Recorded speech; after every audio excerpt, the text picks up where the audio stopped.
آپ صحت سے رہیں اور سلامتی سے رہیں۔ مفتی صاحب، جب ہم یہ بات کر رہے ہیں، آج رمضان المبارک اپنے اختتام کی طرف ہے، اور کس طریقے سے یہ جو لوگ ہٹ کیوں جاتے ہیں مساجد، جب آغاز ہوتا ہے رمضان کا تو لوگوں کی توجہ زیادہ ہوتی ہے، آہستہ آہستہ واپس چلے جاتے ہیں۔ اس پر آگے مزید بات کرتے ہیں، لیکن ایک کالر آگے ہیں ساتھ ہی۔ جی السلام علیکم۔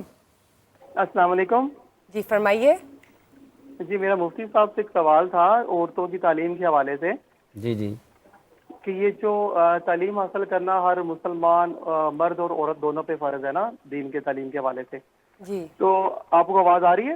جی بالکل سن رہے ہیں ہاں جی۔ اور اگر کوئی عورت مطلب یہ جو تعلیم ہے، جو مروجہ تعلیم ہے، جو اسکولوں کالجوں میں رائج ہے، اگر وہ نہیں لے پاتی اور اپنی عزت ایمان اور جان بچا کے دنیا سے چلے جاتی ہے تو وہ گناہ گار تو نہیں ہوگی؟ ٹھیک ہے، ٹھیک ہوگا، بہت شکریہ۔ جی مفتی صاحب۔ جی سب سے پہلے تو اتنا علم حاصل کرنا کہ ہمیں زندگی گزارنا اور ہماری جو فرض اور واجب عبادات ہیں ان کو ادا کرنا آ جائے، زندگی گزارنے کا طریقہ سلیقہ اور فرض و جو ہے عبادت جو ہے وہ ہمیں کرنے کا طریقہ سلیقہ آ جائے، ہمارے جو ضروری مسائل ہیں ہماری زندگی سے، ہمارے ریلیٹڈ ہم سے، وہ آ جائیں، یہ فرض ہے۔ اس سے اضافی جو آپ تعلیم حاصل کرتے ہیں وہ فرض نہیں ہے، وہ فرض کفایہ ہے۔ جیسے علماء ہیں، اگر چند لوگ علماء بن جائیں اور دین اور فقہ اور حدیث ساری علم حاصل کر کے باقی لوگوں کو آگاہ کر دیں تو یہ باقی کی طرف سے بھی ادا ہو گیا، کوئی نہ بنے، سارے گناہ گار ہوں گے۔ تو ایسے ہی جو ہم اپنی زندگی میں اپنی تعلیم جو ہے وہ اپنے ارننگ کے لیے یا اپنی جو ہے وہ زندگی گزارنے کے طریقے سے بڑھنے کے لیے جو ہے وہ کرتے ہیں، حاصل کرتے ہیں، یہ اتنی فرض نہیں ہوتی کہ نہ حاصل کرنے سے انسان گناہ گار ہوگا۔ یہ ڈیپینڈ کرتا ہے آپ کی اویلیبلٹی پہ، آپ کی آسانی پہ کہ آپ کو میسر آ جائے۔ مروجہ نظام تعلیم ہے، اسکول کالجز جانا، یہ اس میں ان کا ماننا ہے، ان کا پوچھنا یہ ہے کہ اگر وہ نہیں جاتے ہیں کسی وجہ سے اور گھر ہی رہتے ہیں تو میں وہی تو عرض کر رہا ہوں کہ گھر رہ کر اپنی زندگی گزارنے کے طریقے سے لکھے اور مسائل جو ہیں اتنی علم حاصل کر لیں کہ انہیں تھوڑا بہت ہو نو جو ہے وہ دین کی جو ہے وہ آ جائے اور دنیا کی بھی آ جائے، تو وہ ان کا فرض ان کے ادا ہو جائے گا، باقی گناہ گار نہیں ہوں گے۔ ٹھیک ہے۔ اچھا، جو شروع ہوئی تھی بات وہ یہ کہ رمضان المبارک کے بعد حاضری کم ہوتی ہے انسانوں کی، تو کیا یہ ہمارے لیے ایک سبق نہیں ہے مفتی صاحب کہ ہمارے سارے کام عین رمضان المبارک کے درمیان بھی چلتے ہی رہتے ہیں، لیکن ہم اس دوران نمازوں کا بھی اہتمام کرتے ہیں، ہم تلاوت قرآن کریم کی طرف بھی جاتے ہیں، ہم محافل اذکار کی بھی کرتے ہیں، لیکن ہماری زندگی میں تو جو ہماری زندگی ہوتی ہے اس میں کوئی رکاوٹ نہیں آتی بلکہ سہولت آ جاتی ہے۔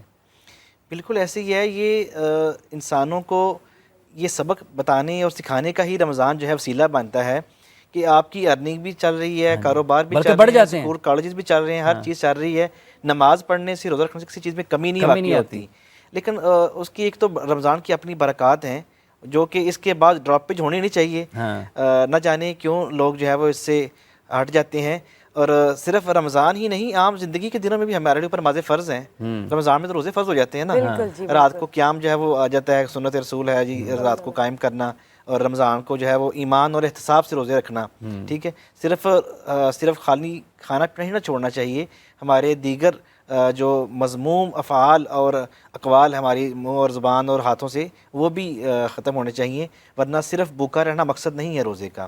یہ تو سکھاتا ہے کہ جو چیزیں جائز ہیں وہ آپ اگر چھوڑ سکتے ہیں دن میں اور رات میں وہ کھا سکتے ہیں، ایک مخصوص وقت میں وہ بھی چھوڑ سکتے ہیں جو جائز ہیں کرنا، تو وہ کام ہم کیوں نہیں چھوڑ سکتے جو ہمارے لیے جائز ہی نہیں ہے کرنا، جو ہمارے لیے حرام ہے، اللہ تعالیٰ نے ہمیں منع کیے ہیں۔ کوئی بھی شخص اندر جا کے چپ کے کھانا کھا سکتا ہے لیکن نہیں کھاتا کہ اللہ دیکھ رہا ہے، تو چپ کے ہم گناہ کیوں کرتے ہیں؟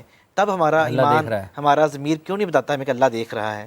یہ تو ہماری ٹریننگ کے لیے ہے رمضان، تو ڈراپیج تو نہیں ہونا چاہیے، لیکن رمضان کی اپنی برکات ہیں، شیطان قید ہوتے ہیں، نیکیوں کا ماحول بنا ہوتا ہے۔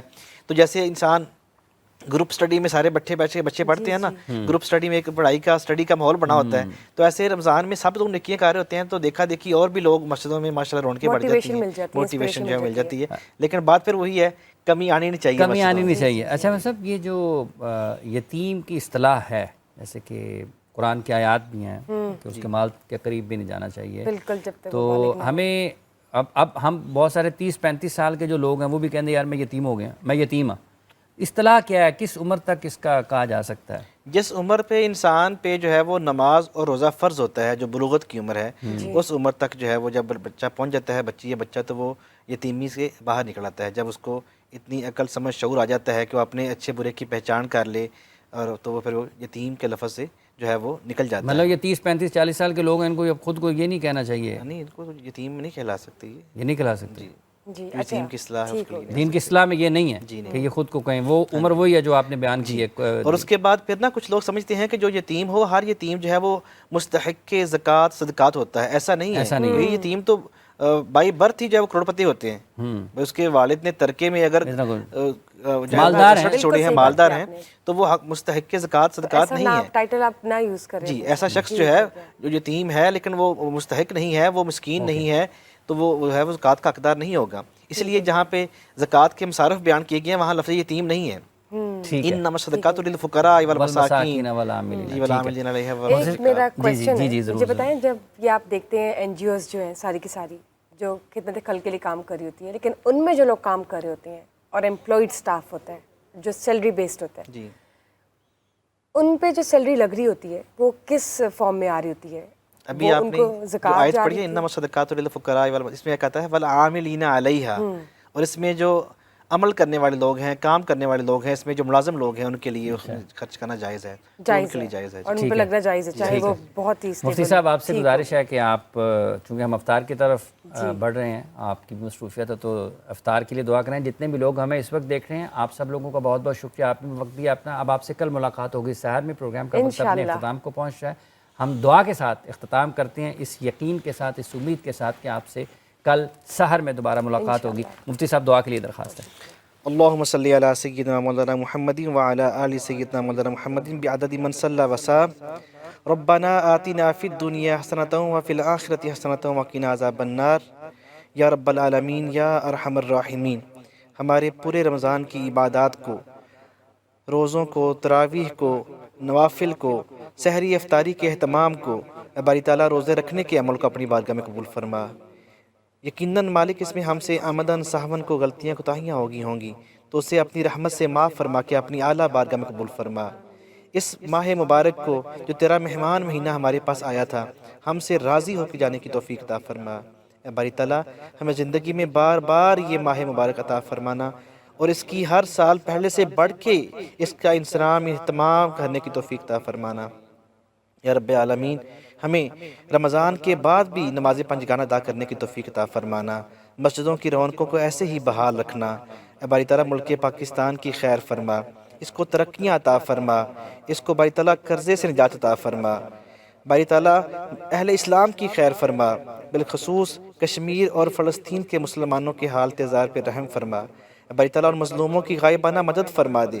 اے سونے اللہ ظالموں کو نیست و نابود فرما دے. اہل اسلام کو متفق ہو کر ان کی اعانت کرنے کی، ان کی نصرت کرنے کی، ان کی مدد کرنے کی توفیق عطا فرما دے. باری تعالیٰ رمضان کا سماں اس پروگرام اور اینکر اور ہمارے ایسے ہی پروڈیوسر اور جتنی پوری ٹیم ہے اور سما چینل کی پوری ٹیم ہے، انہوں نے پورے رمضان تیرے دین کا پیغام لوگوں تک پہنچانے کی کوشش کی ہے. اس کاوش کو قبول فرمانا، ان کی زندگیوں کی خیر فرمانا. ہم سب کو آنے والی مصیبتوں سے، بلاؤں سے، قحطوں سے، مرضوں سے، آزمائشوں سے، امتحانوں سے محفوظ فرمانا. سب کے مال، جان، عزت، آبرو کی خیر فرمانا. اے باری تعالیٰ جو مانگ سکے ہیں وہ بھی عطا فرما، جو نہیں مانگ سکے تو علیم بذات الصدور ہے، تو دلوں کے بھید خوب جانتا ہے.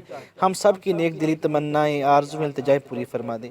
ہم سب کو مکہ پاک کی، مدینہ پاک کی بار بار بادب حاضری نصیب فرما دے.